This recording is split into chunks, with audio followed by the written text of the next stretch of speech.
Auditeurs, auditrices, soyez tous les bienvenus dans cette série d'études sur le regard sur l'univers de l'Apocalypse que je vais vous enseigner ou vous démontrer, mais d'une manière complètement différente de ce que vous avez reçu peut-être au travers toute votre vie chrétienne.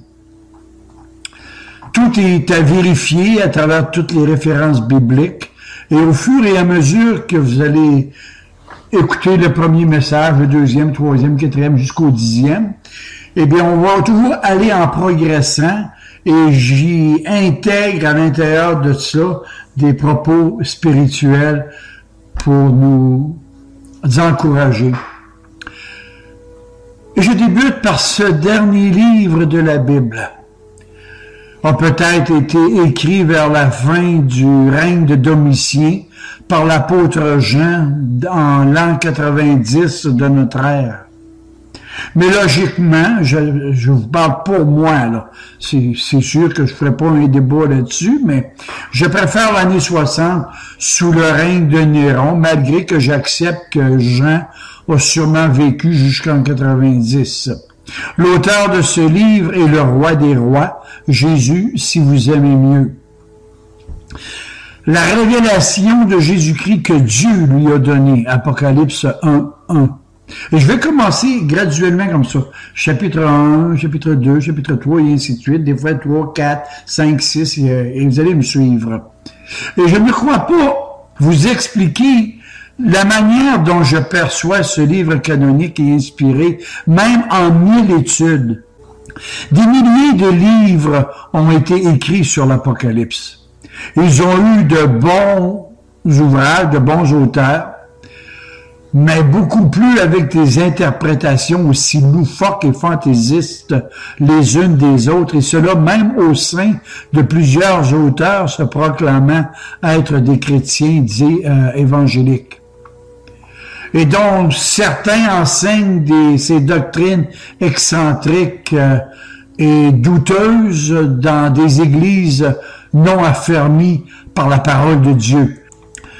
Vous savez, de par sa nature, l'homme aime vivre sur son petit nuage de fantaisie, rempli de contes, de mythes ou de fables. Et les plus grands adeptes de ces rêves apocalyptiques sont évidemment toutes les religions et les sectes humaines. Il est écrit qu'il viendra un temps où les hommes ne supporteront plus la saine doctrine, mais ayant la démangeaison d'entendre des choses agréables, ils se donneront une foule de docteurs selon leurs propres désirs et se tourneront vers les fables. 2 Timothée 4, c'est le Saint-Esprit qui nous donne ça. Notez que la Bible, elle s'interprète par la Bible. Et un seul verset peut créer une hérésie, mais toute la Bible fait une doctrine. Par exemple, il est écrit « Puis je vis un ciel nouveau et une nouvelle terre, car le premier ciel et la première terre avaient disparu, et la mer n'existait plus. » Apocalypse 21:1. En fait, c'est le remplacement de la première création qui était temporaire. Et la seconde création, elle est éternelle. Et j'ajoute ici que la fin d'un monde n'est pas la fin du monde, mais la fin du mal. Ce que j'aime dans cette bibliothèque du Seigneur, c'est surtout sa parfaite unité. La Bible ne se contredit jamais. Et là, je vous encourage à aller consulter le message « La crédibilité de la Bible » sur Denis Doyon YouTube, le numéro 68. La crédibilité de la Bible. Et vous me reviendrez là-dessus.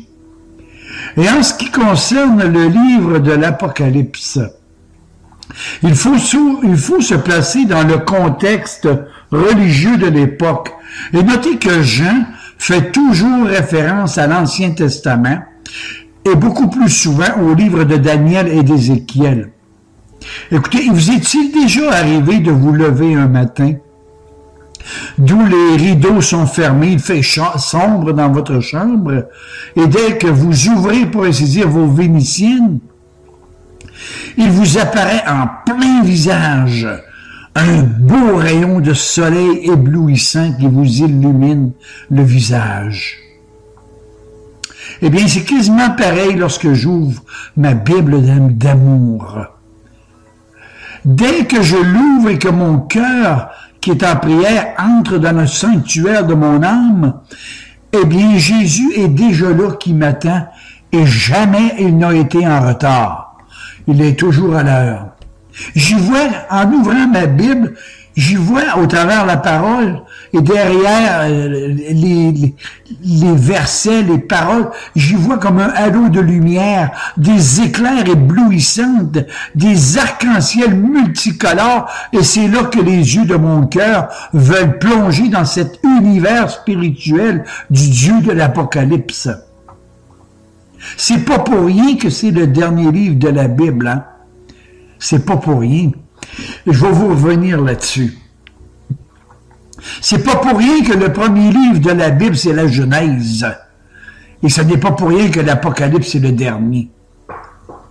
Je ne me lasserai jamais de vous répéter que dans sa structure, le livre de l'Apocalypse, retenez ce mot, il est symbolique.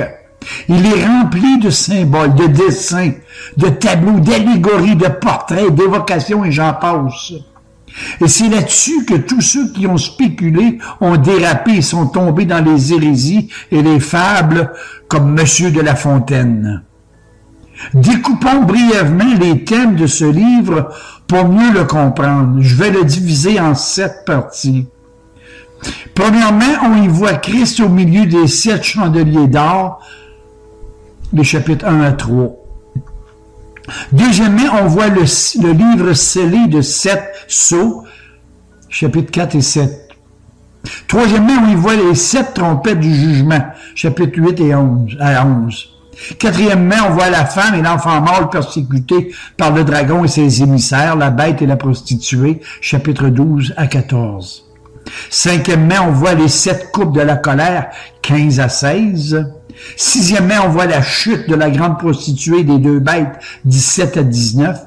Et septièmement et dernièrement, on voit le jugement de Satan, le dragon, suivi de nouveaux cieux, de la nouvelle terre et de la nouvelle Jérusalem, chapitre 20 et à 22. En résumé, l'Apocalypse se divise en 7 parties, ou 7 visions, si vous aimez mieux. Et chacune d'entre elles couvre la nouvelle dispensation tout entière de laquelle s'étend la première venue de Christ jusqu'à son retour, qui est nommée l'ère messianique. L'ère de la grâce que Jésus est venu apporter. L'ère messianique. Il y en a qui l'appellent le millénium. Je préfère l'ère messianique. Et c'est cette époque-là qu'on va beaucoup plus en parler. Il y en a qui mettent le millénium à la fin, puis 3 ans et demi, puis un autre 3 ans et demi. Je vais en parler de ça et vous allez voir que j'y vais par la logique. Parce que Dieu est un Dieu d'ordre, et non pas un Dieu de désordre, et non pas un Dieu de rêverie non plus. Dans les 7 parties que je vous ai énumérées, on y voit 2 grands groupes, et vous allez être d'accord avec moi. 2 grands groupes, c'est-à-dire les croyants et les incroyants. Et ces groupes sont les manifestations visibles de la guerre livrée par le diable contre l'enfant mâle. Le dragon attaque Christ et sa défaite a été à la croix. Et ainsi repoussé et enchaîné dans un sens que je vous expliquerai plus tard, le diable retourne toute sa fureur sur l'Église que Jésus-Christ est en train de bâtir. Mais les portes du séjour des morts ne prévaudront pas et ne triomphera jamais contre elle. Matthieu 16, 18. Et j'insiste pour que vous compreniez que les 7 visions de Jean révèlent une unité parfaite et profonde. Et toutes ces visions se succèdent d'une manière très naturelle. Et si on l'a compris cela, on a compris le livre, sinon son sens profond nous échappera. Souvenez-vous que Christ est venu apporter l'épée sur la terre et le conflit, il est inévitable. Car l'Église qu'il est en train de bâtir révèle la lumière céleste dans un monde de ténèbres. Et Jésus dit, ne croyez pas que je suis venu apporter la paix sur la terre. Je ne suis pas venu apporter la paix, mais l'épée et la guerre. Matthieu 10, 34. La persécution, je dirais, elle est nécessaire et l'Église a besoin de ces épreuves pour être purifiée. Et pour que les vrais croyants soient rapprochés de leur Dieu. Et c'est en portant la croix que les chrétiens progressent dans les chemins de la sanctification. Daniel nous dit que plusieurs seront purifiés, blanchis et purés. Et moi, je vous dirais qu'en quelque part, là, gardez ça pour vous, là, mais je vous le dis, que l'Église, elle a toujours été glorieuse et fervente, fidèle lorsqu'elle est persécutée. Et Jean savait de quoi qu'il parlait. Et dans ce livre, les sceaux de l'épreuve et la persécution sont à l'évidence pour la dispensation présente tout entière, et en quelque part pour l'histoire du monde. C'est le Saint-Esprit qui nous dit que tous ceux qui veulent vivre pieusement en Jésus-Christ seront persécutés, en 2 Timothée 3,12. Toutefois, les saints n'ont rien à craindre parce que les jugements qui s'abattent sur la terre ne nuisent pas vraiment aux croyants ici-bas. Et bien sûr, l'Église sortira bientôt de cette tribulation, car dans les cieux, l'Église, là, n'oubliez jamais, elle est triomphante, hein? Elle est glorieuse. Jésus vient pas chercher des églises boiteuses. Pas vrai, ça. Peu importe notre situation terrestre, nous sommes plus que vainqueurs en Jésus-Christ. Qui va accuser les élus de Dieu? C'est Dieu qui justifie, nous dit Romains. En d'autres termes, Dieu visite la terre avec des jugements continuels, et cela en réponse des prières de ses enfants persécutés. Et cela autant dans l'ancienne alliance que dans la nouvelle. Et c'est la raison pour laquelle le 7e sceau cède immédiatement la place aux trompettes du jugement. Et notez que tout au long de l'histoire de l'homme, la persécution, les sceaux, si vous aimez mieux, est toujours suivie d'un jugement. Les trompettes, les avertissements. Ma Bible me dit constamment que Dieu avertit toujours avant de passer au jugement. Amos 3,7, car l'Éternel ne fait rien sans avoir révélé son secret à ses prophètes. La victoire de Christ est assurée, mais le diable, bien, il restera toujours incrédule, lui-là. Et c'est ce que l'on voit dans les chapitres 10 et 11. Et notez, chers amis, que de la Genèse à Malachie, les attaques du diable ont toujours eu pour but d'empêcher la venue de Christ, le Messie sur la terre. Mais Dieu a toujours veillé sur l'accomplissement et l'exécution de sa parole, nous dit Jérémie. Vous n'avez qu'à suivre la lignée généalogique des hommes et des femmes que Dieu avait choisis dans l'Ancien Testament pour assurer la venue de Christ. Si je commence par la lignée de Seth, Noé, Abraham, Moïse, Ruth, David, Rahab, Ésaïe, Élie, Daniel et j'en passe. Tous ont été de misérables pécheurs et la grâce a surabondé pour maintenir la lignée du Messie à venir qui était toujours attaquée par les ruses du diable. Et dans tout cela, notez que la grâce de Dieu, elle est plus puissante pour sauver que le péché pour perdre. Là où le péché a abondé, la grâce a surabondé, nous dit Romains 5,20. Pouvez-vous mettre un petit amen là-dessus? Ce grand monarque du ciel a détruit l'armée du Pharaon pour délivrer son peuple de l'esclavage et toujours par sa grâce, il les a nourris pendant 40 ans dans le désert. afin de les conduire vers la terre promise. Ce fut un peuple au cou raide, désobéissant, rebelle à la parole de Dieu. Par 2 fois, Dieu les a exilés. Ils sont revenus dans leur terre et malgré tout cela, ça ne les a pas empêchés de crucifier le Messie envoyé. Je vous invite à lire là-dessus Actes chapitre 7. Étienne, il va vous donner une leçon là-dessus. Et tout ça, ce que je vous dis, là, je suis toujours dans le premier chapitre, là. Tout ça, c'est le principe du gouvernement divin dans l'histoire. Dieu a toujours appelé les hommes à se repentir. Voilà en résumé la signification des coupes de la colère au chapitre 15 et 16. Rappelons-nous toujours que les trompettes avertissent et que les coupes sont versées. Les jugements. Ce livre forme une parfaite unité et il révèle progressivement les principes qui règlent la conduite humaine ainsi que le gouvernement divin de l'histoire. Mes amis, je vais récapituler. Les chandeliers, les églises, les enfants de Dieu, les chandeliers donnent naissance aux sceaux, les persécutions, les sceaux aux trompettes, les avertissements, les trompettes aux coupes, les jugements. Regardez, je vais vous le traduire dans mes propres mots. La lumière spirituelle du chrétien donne naissance aux persécutions de ce dernier contre lui, là. Et la lumière du chrétien, elle sert d'avertissement aux persécuteurs, et par son endurcissement ou son indifférence, Dieu permet un jugement de sa colère sur les persécuteurs. Ça ne peut pas être plus clair que ça, là. Voyons l'unité de l'Apocalypse. Ce livre nous familiarise avec les principes qui régissent la conduite des hommes et déterminent la façon dont Dieu gouverne le monde. Dieu s'est servi dans l'histoire des patriarches pour être une lumière parmi les nations. C'était le job des patriarches, être une lumière parmi les nations. Plus tard, il s'est choisi un peuple pour être une lumière parmi les nations. Le peuple juif, c'était le moindre des peuples, des moins que rien. Des bien-être social, la grâce, si vous aimez mieux. Il est écrit, l'Éternel s'est attaché à vous et vous a choisi. Et vous étiez le moindre de tous les peuples, Deutéronome 7.7. Et constamment, ce peuple s'est prostitué au Dieu des païens.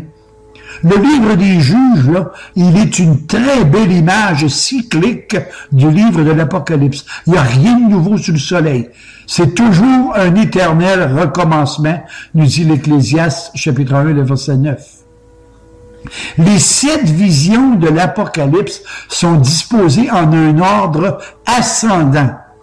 Et l'accent eschatologique, c'est-à-dire la fin des temps, il apparaît beaucoup plus clair. Le jugement dernier est tout d'abord annoncé, puis présenté sommairement et enfin décrit. Et de plus, les nouveaux cieux et la nouvelle terre sont dépeints d'une manière bien plus complète que la dernière vision que Jean a reçue dans celle qui les précède. C'est un parallélisme progressif. Et notez que les visions de Jean ont sûrement été échelonnées sur plusieurs années et non pas dans un seul bloc. Vous pouvez vous mettre un amen là-dessus, vous ne la saviez pas, celle-là. Vous pensiez peut-être qu'il y avait eu toutes ces visions-là d'un coup sec. Non. Le symbolisme du livre. Je vous dis, moi, que Dieu est un Dieu d'ordre. Il y avait tellement d'affaires à dire à Jean qu'il n'a pas eu ça dans une claque. Pas vrai. Ce livre contient une succession d'images. Et celles-ci s'animent et sont pleines d'action. Lisez-le, vous allez voir. Tout est en mouvement. Une image apparaît, mais très vite, elle cède la place à une autre. On y voit 7 chandeliers d'or, parmi lesquels marche un homme, une longue robe et une ceinture d'or sur sa poitrine. Tout est animé, ses cheveux sont blancs comme la neige, et ses yeux comme une flamme de feu. Le voyez-vous? Dans sa main droite, regardez, il tient 7 étoiles. Et de sa bouche sort une épée aiguë à 2 tranchants. Et regardez là, la scène, elle change. Un trône apparaît, entouré d'un halo de lumière. Et c'est constamment comme ça. Comme par exemple dans l'image de la Nouvelle Jérusalem au chapitre 21-22, l'idée centrale, c'est la parfaite communion avec Dieu, avec ses créatures, son Église, ses enfants, ses élus, si vous aimez mieux. La parfaite communion, la Nouvelle Jérusalem, la parfaite communion avec vous autres. Les détails, les murs, les fondations, les rivières, etc., elles soulignent l'aspect glorieux de cette communion.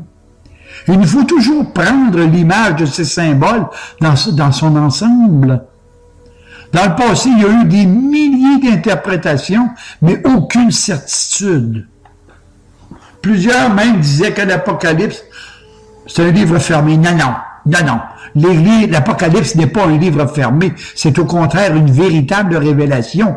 Je dirais un dévoilement qui couvre toute la durée de la naissance de Jésus jusqu'à son retour. Jésus est venu établir l'ère messianique,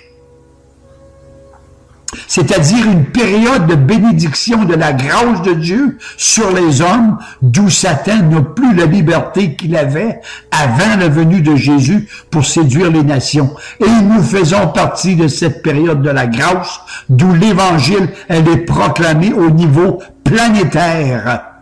C'est-à-dire que les ravages du diable sont limités maintenant. Il ne peut plus séduire les élus de Christ. Même les émissaires de Satan ne peuvent séduire les élus de Dieu. Matthieu 24, 24. Comme je vous disais, en contrepartie, certains placent le millénium, l'ère messianique, dans un deuxième retour de Christ. Écoutez, comment vous dirais-je pour mieux vous faire saisir cette doctrine? Dieu a inauguré son royaume terrestre spirituel par la venue de son Fils Jésus, et celui-ci sera pleinement réalisé lors de son retour. Je ne peux pas être plus clair que cela. Luc 17, verset 21. Et c'est de là que prennent racine et naissent des hérésies, des fables, des fictions, des mythes et du folklore. Dieu est un Dieu d'ordre et de logique. Il n'aura jamais donné la permission à Satan pour séduire ses enfants. C'est plutôt le contraire qui est vrai. Mes amis, qu'est-ce que Satan inventerait pour séduire les hommes? Si je vous suggère la magie de Noël, les fêtes païennes, si je vous suggère les religions humaines, le nouvel âge, les drogues pour vivre dans un monde enchanteur, puis la liste est longue, hein? Regardez ce que le diable a offert à Jésus dans le désert pour le séduire. Et là-dessus, je vous propose les sermons 16, 17 et 18, les tentations de Jésus, Denis Doyon, YouTube, 16, 17 et 18. Et vous me reviendrez encore là-dessus. Par exemple, certains ont avancé que les deux témoins du chapitre 11 et le verset 3, certains disaient, ah, c'est Moïse, d'autres Enoch, d'autres Élie, bien, qu'est-ce que je n'ai pas entendu en plus? Ces théologiens amateurs n'ont aucun argument qui a du poids pour valider leurs arguments.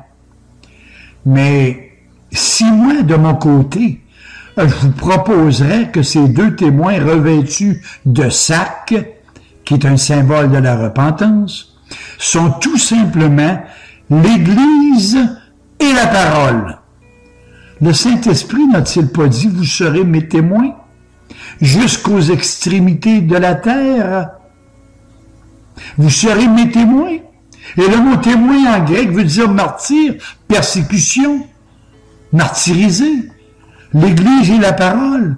Et Jésus n'a-t-il pas dit, et moi, je serai avec vous tous les jours jusqu'à la fin du monde, dans Matthieu 28, 19. Vous serez mes témoins. La parole est un témoin, hein? L'Église devrait être un témoin. On va revenir là-dessus, sur les 7 églises, qui étaient supposées faire la job de chandelier. Ce livre-là n'est pas un livre de devinettes pour lui faire dire n'importe quoi. C'est une révélation de Jésus et Jean emploie des symboles pour les exprimer. Et de plus, ma Bible me dit de ne pas aller au-delà de ce qui est écrit. 1 Corinthiens 4, 6. Dieu est logique et les hommes interprètent leur vision en fantaisie. Que n'ai-je pas entendu sur les chiffres symboliques de l'Apocalypse? Si nous n'étudions pas l'Apocalypse à la lumière des événements qui se sont déroulés à l'époque de sa rédaction, nous ne pourrons jamais en saisir le sens profond. Le croyez-vous? On doit se demander comment les premiers lecteurs de ce livre le comprenaient. Et je me répète, l'objectif de ce livre, ainsi que la première épître de Pierre, était de fortifier les croyants du premier siècle en période de persécution massive contre eux sous le règne de Néron, jusqu'à la destruction du temple de Jérusalem, d'où des millions de personnes juives furent massacrées et d'autres exilées.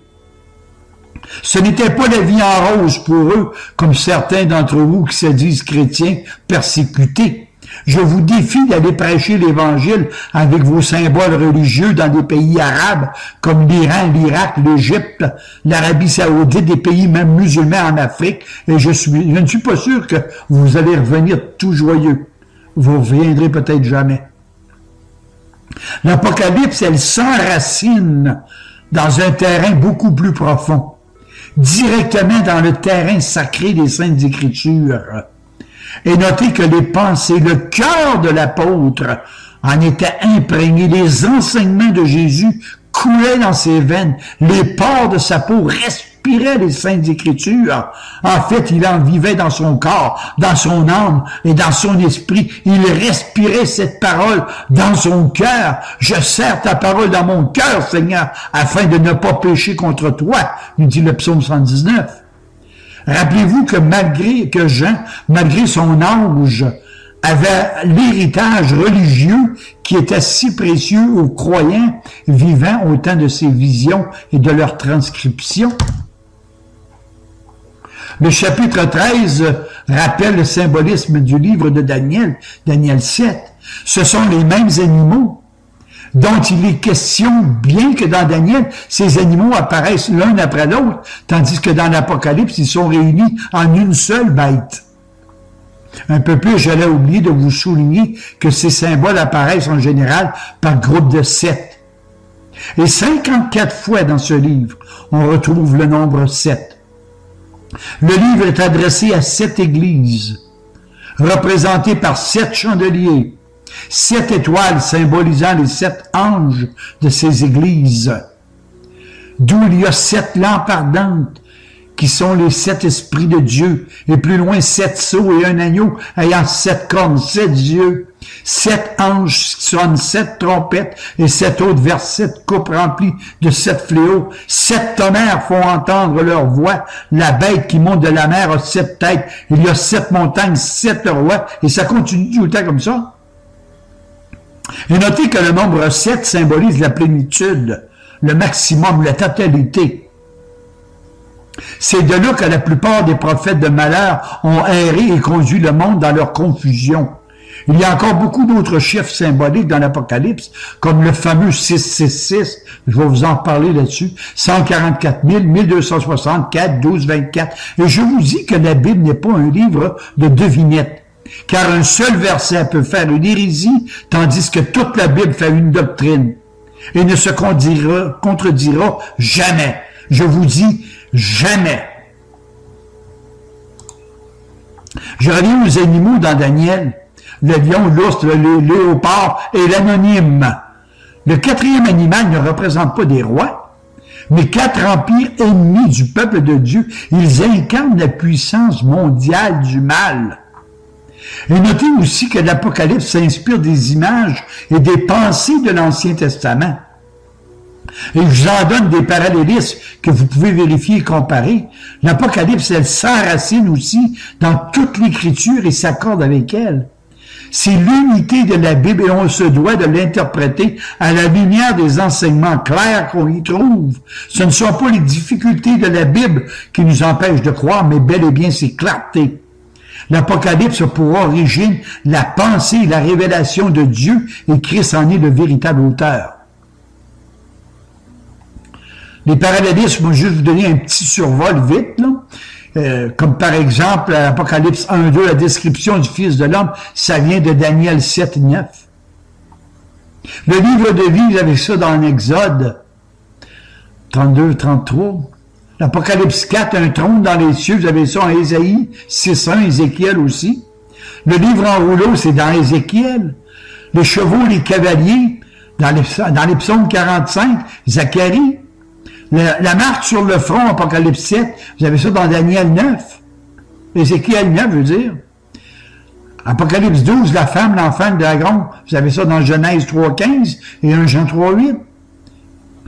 Armageddon, dans le livre des Juges 5.19, Zacharie 12.11. La chute de Babylone, vous retrouvez ça dans Ésaïe 13, Daniel 2.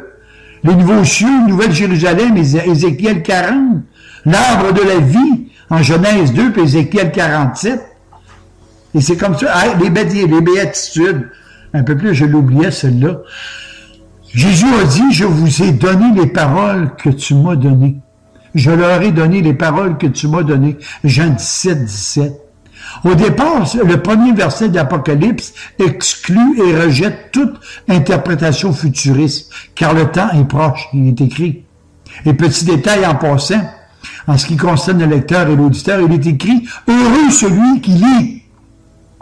Et à ce temps-là, les livres étaient recopiés à la main de sorte qu'ils coûtaient trop cher, puis étaient peu nombreux, puis beaucoup de chrétiens étaient analphabètes, ils ne savaient pas lire, et c'est pourquoi que lorsqu'ils se réunissaient, ils désignaient l'un d'entre eux pour faire la lecture, et le lecteur était déclaré heureux de faire la lecture s'il la lisait avec foi. C'est la première des béatitudes de l'Apocalypse. Voyez-vous quelque part une petite similitude avec les béatitudes de Jésus en Matthieu 5? Heureux tous les croyants qui lisent et étudient ce livre avec un cœur bien disposé. Et souvenons-nous que le temps est proche. Ces bénédictions ont donc commencé à s'accomplir à ce moment, je dirais pré-moment. Le croyez-vous?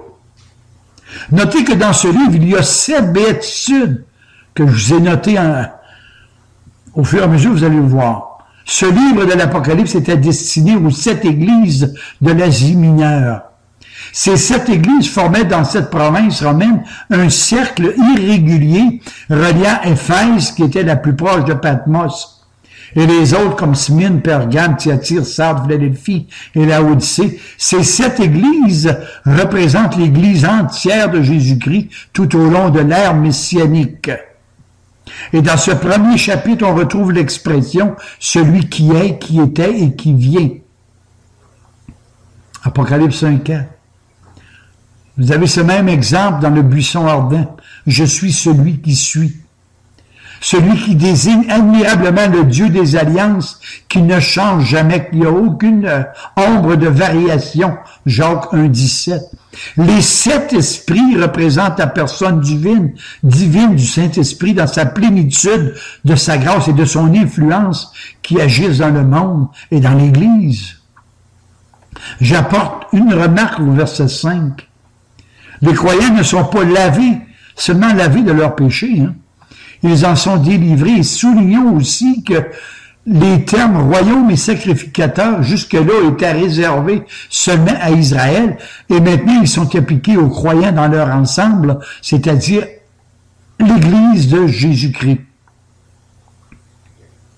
Le Seigneur dit, vous m'appartiendrez entre tous les peuples et vous serez pour moi un royaume de sacrificateurs, une nation sainte. Exode 19:6. C'est pas le Dieu du Nouveau Testament puis le Dieu de l'Ancien Testament, c'est le même Dieu. Je n'en reviens pas, moi, de l'unité de la Bible. Elle est extraordinaire. Et à la suite de cette étude de l'Apocalypse, je vous parlerai du retour de Jésus-Christ, qui en passant n'est pas du tout le thème central de l'Apocalypse. Et retenez que ce livre est un livre d'encouragement. C'est un livre d'espoir pour tous les enfants de Dieu qui marchent sur cette terre.